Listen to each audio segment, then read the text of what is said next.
Сәлеметсіздер ме, ақылды балақайлар? Бүгінгі сабаққа қош келдіңіздер. Бүгін біз сіздермен 5-ші сабақ дыбыстар мен әріптер деген тақырыпты өтетін боламыз. Бірінші жаттығу: суретке қара, мәтінді түсініп оқы. Кәрім сырғанаққа келді. Қарап тұрса, өзінен кіші ешкім жоқ сияқты. Ол төбешік басына көтеріле бастады. Жол тайғақ екен.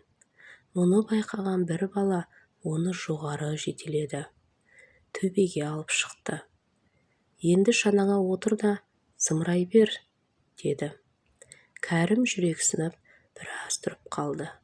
Сәлден соң шанасымен төмен қарай зулай жөнелді.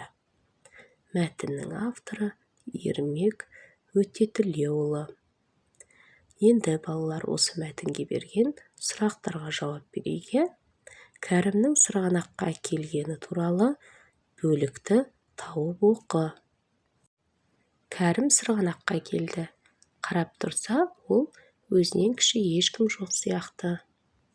Ол төбешік басына көтеріле бастады. Жол тайғақ екен. Мұны байқаған бір бала оны жоғары жетеледі. Төбеге алып шықты.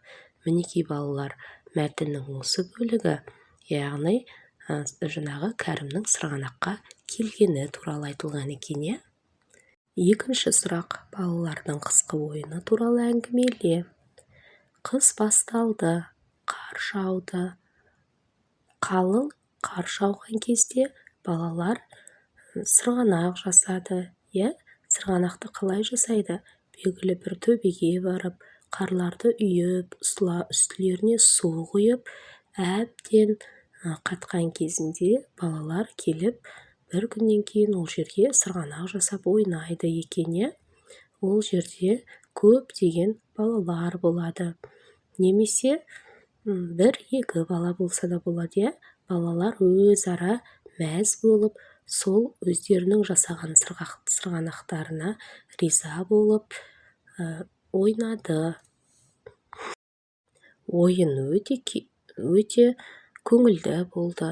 Балалар кеш батқанда тоңып, беттері, қолдары қып-қызыл болып, мәз-мейрам болып, үйлеріне тарқасты. Екінші жаттығу: орны ауыстырылып берілген сөздерден сөйлем құрап жаз. Балалар тепті сырғанақ, киінді олар жылы. Яғни бұл жерде балалар дұрыс сөйлем құрау үшін балалар сырғанақ тепті деп жазсақ дұрыс болады.